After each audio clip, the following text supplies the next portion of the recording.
The Forgotten Roll Call. My name is Lin Yi. I'm 34 years old, and I live in Beijing.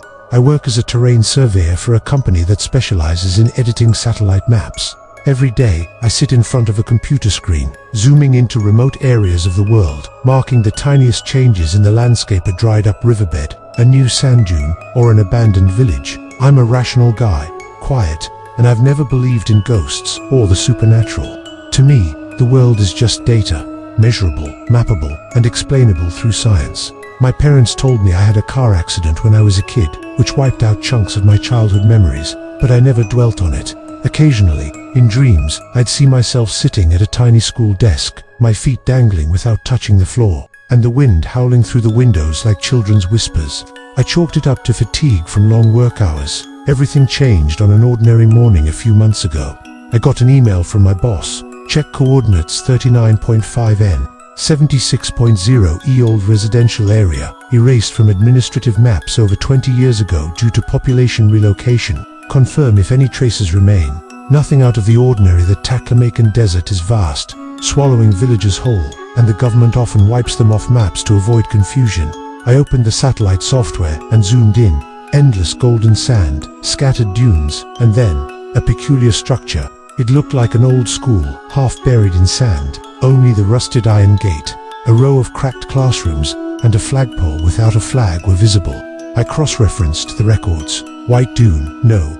14 primary school. Abandoned since 2003, after residents were relocated due to relentless sandstorms. Nothing alarming, but the satellite images showed it remarkably intact, as if time had frozen there. I decided to fly out and check it in person. The job sometimes requires that satellites can play tricks with shadows or heat mirages. I booked a flight to Urumqi, the capital of Xinjiang, and rented an old jeep from a local garage. The drive took 2 days, through dusty roads and sparse Uyghur villages. The desert air was dry and scorching, with wind carrying the smell of hot sand and red dust. I stopped at the last gas station before the wilderness, buying water and dry bread. The owner, an old man with a face wrinkled like crumpled paper, asked where I was headed. I mentioned White Dune. He shook his head, eyes distant. White Dune, never heard of it. Everyone was relocated. Don't go there for nothing. The wind there is strange. It sounds like children crying. I smiled, thinking he was superstitious, and drove on. The GPS guided me through towering dunes, the signal weakening, but I arrived as the sun dipped below the horizon. The school emerged like a ghost amid the endless desert. The iron gate was twisted, coated in red dust, with the faded inscription, White Dune, no. 14 primary school still legible. The classrooms were only half exposed. The lower parts buried deep in sand. You'd have to dig to find the foundations. I stepped through the gate, my boots sinking into the soft, powdery sand. The air was eerily still, broken only by the wind whistling through cracks in the walls, creating odd sounds, sometimes like whistling, other times like distant murmurs. I figured it was just the wind hitting leftover metal scraps. I took photos, measured dimensions with my handheld GPS, and jotted notes in my journal. The sun set quickly, turning the desert bitterly cold, so I pitched my tent just outside the gate. I ate dinner from bread and bottled water, then lay down to sleep, the wind lulling me like a desert lullaby. The next morning, dawn broke early, the sun a fiery red through the sandy haze. I woke with an odd feeling like someone was watching me. The wind was stronger than the night before, and I heard children's voices, not clear, but like a chorus reciting lessons, echoing from the main classroom block. Present, present. I sat up, heart racing a bit faster than usual.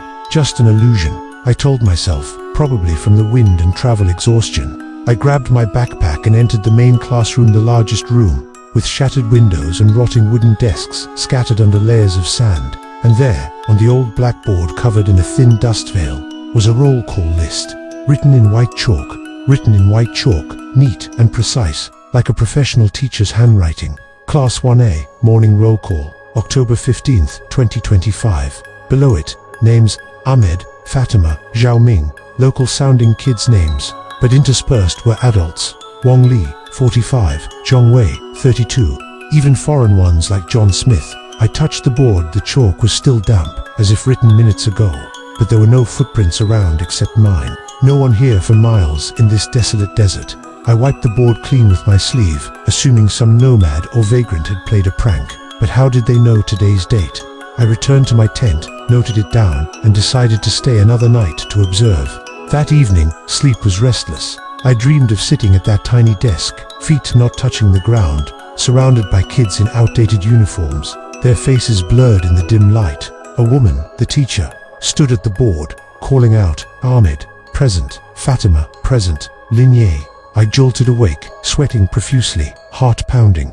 Outside the tent, the wind howled louder, the whispers sounding like children's sobs echoing from the school. The following morning, I rushed back to the classroom. The blackboard had a new list, longer this time, and midway through, my name, Lin Yi, absent. My stomach knotted. Who wrote this? I scoured the area, no footprints, no signs.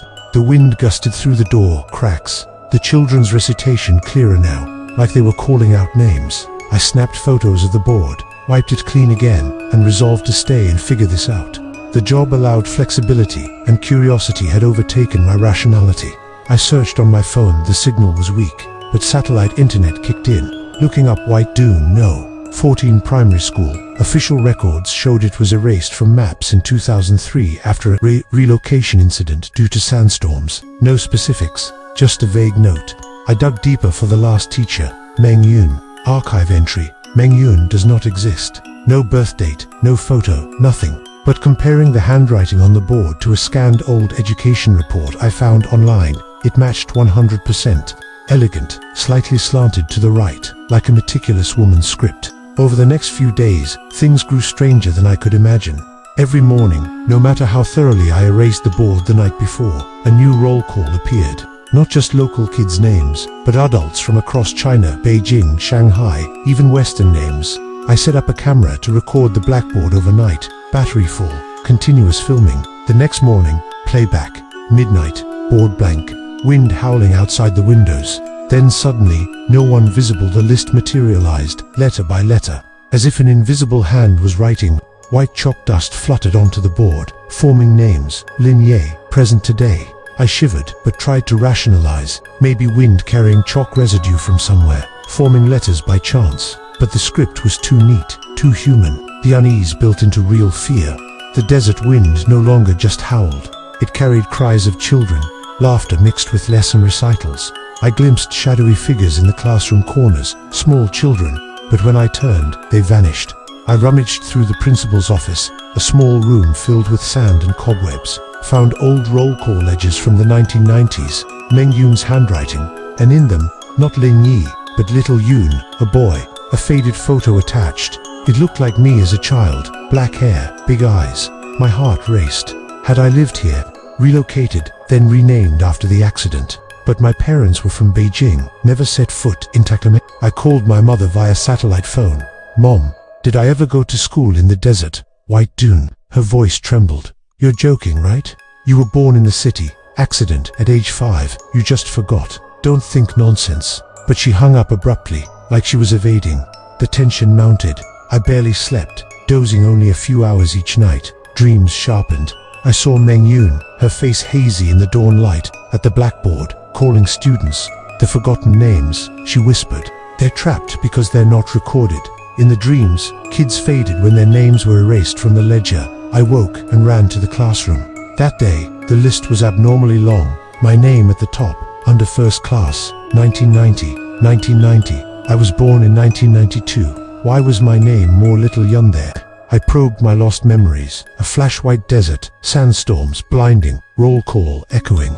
I researched the names on the board, non-existent. No household registries, no medical records, no graves, as if they'd never lived. I shouted one name aloud, Wong Li. Nothing happened then, but that night, in a dream, Wong Li appeared, a middle-aged man, pale-faced. I was erased from the map. Memories vanished.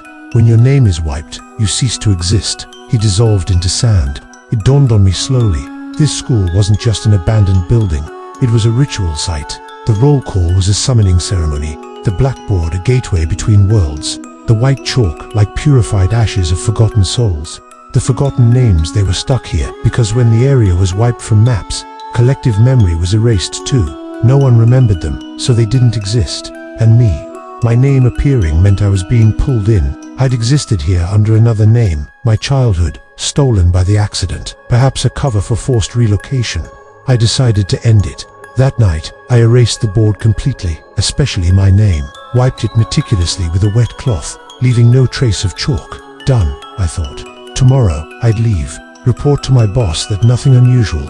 I fell asleep, dreams peaceful for the first time. But the next morning, the blackboard was blank, no list. I sighed in relief, packed up, and drove the jeep toward Urumqi. On the road, my phone buzzed. Call from the boss. Hello, Lin Yi. We don't have an employee by that name. I laughed.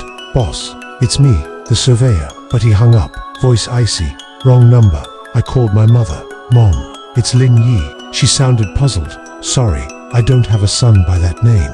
You must have the wrong person. My blood ran cold like the desert night. I glanced in the rearview mirror. My face was there but fading. No illusion.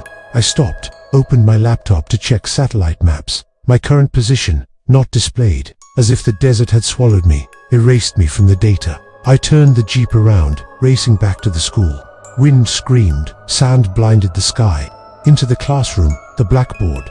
Lin Yi present, the chalk still wet, in Meng Yun's elegant script. Children's voices echoed, present, present. I sat at the tiny desk, feet not touching the ground. Am I still here, or did I never exist beyond this desert? My phone no longer recognizes my face, my online profile's gone. If no one calls your name, do you truly exist? I'm still writing this in my journal, hoping someone finds it, but maybe it'll be erased too. Like the school, like the forgotten names, the wind outside the door, the roll call starting again.